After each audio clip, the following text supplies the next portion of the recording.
मित्रांनो, विंडोजमध्ये काम करत असताना बऱ्याचदा आपल्याला फाईल किंवा फोल्डरची नावे बदलावी लागतात. हे काम करण्यासाठी आपण ज्या फाईल किंवा फोल्डरचे नाव बदलायचे त्याला सिलेक्ट करून राईट क्लिक केल्यानंतर रिनेम करा. जे काही नवीन नाव तुम्हाला त्या फाईलला किंवा फोल्डरला द्यायचे आहे ते टाईप करा, म्हणजेच त्या फाईल किंवा फोल्डरचे नाव रिनेम होईल. यानंतर दुसरी मेथड आहे, सिलेक्ट करा.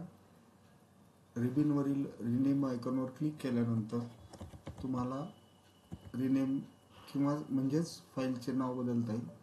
तिसरी मेथड आहे, फाईलला सिलेक्ट करा किंवा फोल्डरला सिलेक्ट करून F2 कीबोर्डवरून F2 प्रेस करा आणि फाईलला नवीन नाव टाईप करा, म्हणजेच फाईलचे नाव रिनेम होईल.